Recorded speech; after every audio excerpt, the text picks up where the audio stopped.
Namaste. We all know that Emperor Akbar once ruled India. Apart from his own bravery, Akbar was famous for the 9 gems in his coat. And one of the most renowned of his 9 gems was Birbal, known for his quick wit and remarkable intelligence. However, Akbar kept testing Birbal's intelligence every now and then. So once, while in his court, Akbar asked Birbal to write a line so unique on a wall that when people read it in their happier times, they become sad. And when they read it in their sad times, they become happy. Just one line. Can you guess what that line was? To help you figure out if your guess has been correct or not, let me answer this for you. Birbal wrote, "This time too shall pass. This time too shall pass." No, I'm not trying to convert this into a riddle or a puzzle solving session. However, with this story riddle, I wanted to introduce to you a unique storytelling tradition from the Garhwal Himalayan region in India. This tradition is called An Katha, where in ancient times the villagers gathered together on snowy winter evenings around bonfire, and the elders challenged the younger ones with these kind of story riddles and story puzzles. With these Ankatha based community storytelling challenges, the elders passed on their wealth of knowledge, wisdom and traditions from one generation to another to another. But should this really be surprising for us? No, not really, because storytelling has always been such an important, rather an integral part of our rich and diverse Indian culture. Storytelling has been so intricately woven in our culture and has stood the test of time so beautifully that subconsciously it has become a way for us to preserve our heritage and beliefs across communities and tribes in India. Now, after having introduced this unique Himalayan storytelling tradition called Ankatha, today I bring to you a few of the other incredible and homegrown storytelling forms and traditions from other parts of the country. Just a handful. Next up is Pandavani style of storytelling from Chhattisgarh region.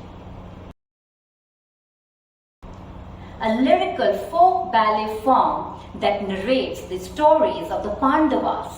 Pandavani, stories of the Pandavas. Though the origin of the Pandavani storytelling is unknown even to the most renowned of Pandavani artists like Tichanbai herself. However, what we do know today is there are 2 popular styles of Pandavani storytelling. First, Vedmati, which is a simpler sit-down style of Pandavani telling, and the other one, Kapalik, which is more livelier, interactive, and subject to artists' improvisation and creativity. It is believed that sometime in the early 1900s, an uncle and a nephew duo, Narayan Lal Verma and his Ragi, they sang stories of the Pandavas in the Raipur-Bilaspur region. Now the Mama Bhanja duo, as they popularly came to be called as, they sang stories at crossroads or other public spaces using the sheer power of their voice, and they slowly came to be revered as performing artists. Tichanbai, who's probably one of the most renowned Pandavani storytellers and artists in the country today, she learned the art of Pandavani telling from her own grandfather by listening to him reading out stories of Mahabharata from a text. Her powerful voice at a very early age, along with her emotional embellishments, which included Gamat, which meant the improvisations using banter to make the stories even more interesting, along with musical accompaniments that she had, that made her mesmerize her audience and capture their attention.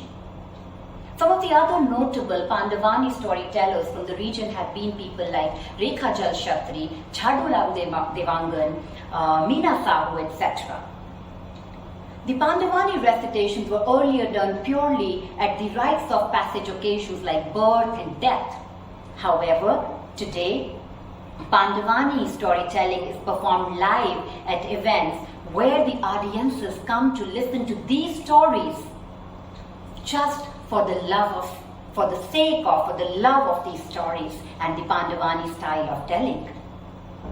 I have been very fortunate to have witnessed Shri Tijanbai perform live Pandavani storytelling very recently, and I must admit that I found it such a beautiful and compelling style of storytelling, whether or not one understands her language completely.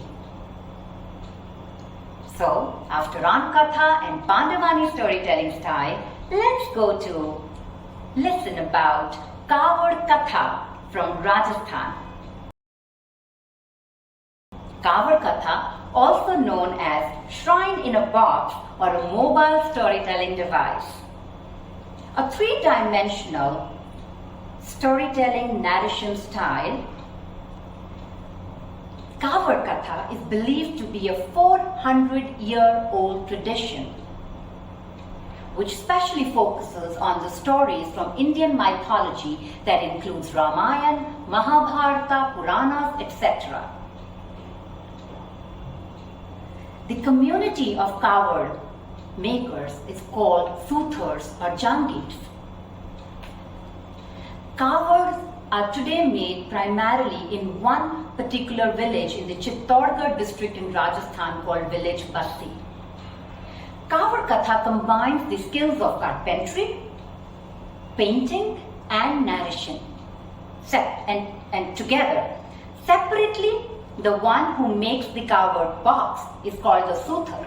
The one who paints the box with the figures and figurines is called the Chitrakar, and the one who narrates the Kawad Katha is called the Kavadiya Bhat. The Kavadiya Bhat would carry the Kawad box and travel to the judgman or the patron, who would generally consist of rich aristocrats from the area.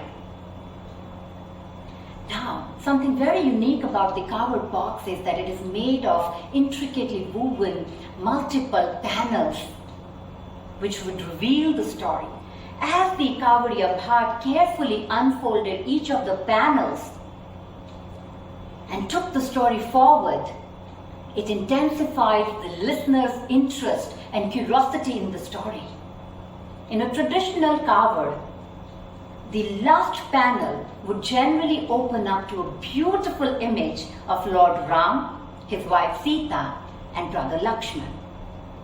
If the folklore is to be believed, the Kawad community traces its ancestry back to a popular mythological character by the name Shravan.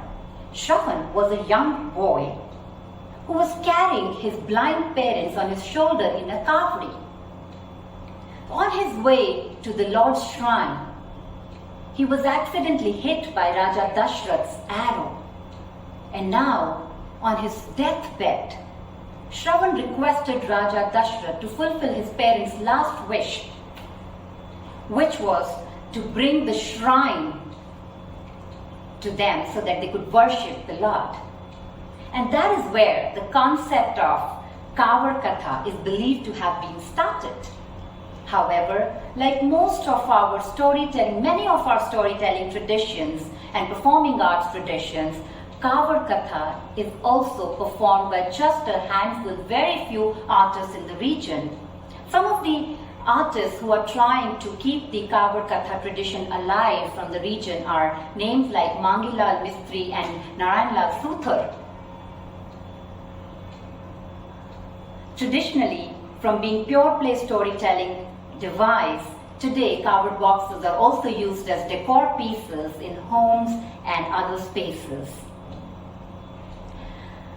One of the contemporary storytellers and theatre artists by the name Akshay Gandhi from my own fraternity, I'm very happy to share that he is trying to keep doing his bit to spread the awareness about this beautiful, incredible, indigenous form of storytelling way by performing Kawad Katha live at various platforms and events. He learned the art of Kavad Katha from a traditional Kavadiya himself. So, these have been some of the very beautiful, incredible and homegrown forms of storytelling traditions: Ankatha, Pandavani style, Kavad Katha. On a closing note, let me quickly introduce to you the street storytelling tradition from my own birthplace, Punjab. Punjab, the land of 5 rivers. There, the stories that the street storytellers shared mostly centered around farming, agriculture, historical characters, mythological characters, etc. Now, street storytelling is almost like a forgotten chapter of Punjab's culture. However, the times when it really thrived, the storytellers would roam around the streets of Punjab carrying dhols or drums and other musical accompaniments. And they would sing and share stories and songs of the timeless characters such as Mirza Chat, Heer Ranja, Soni Mahiwal, Dulla Patti, and so on and so forth. So all in all, storytelling has been such an integral part of our culture, tradition and heritage that it's been so beautifully woven in our day-to-day lives across different parts and regions and states in India. But today it is our duty to do our bit to preserve our rich cultural heritage. And we must ensure that we do not let these traditional storytelling forms and heritage and performing arts die a slow death. And for that, we need both the storytellers and the patrons alike. In the end, I'm very happy to share that at StoryCircle Edusaarthi India, a storytelling-centric startup platform, we have envisioned to preserve the culture of storytelling and tradition of storytelling by skill building and enabling educators and parents, especially women, in the art of storytelling so that they can collectively work with us to pass on this timeless knowledge and ancient wisdom through the storytelling way. We aim to skill build 5,000 educators over the next 5 years to be able to reach out to 5 lakh children, one story at a time.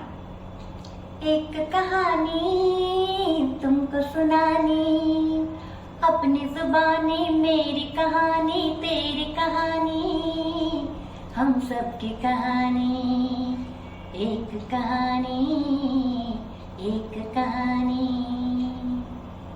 Namaste and thank you.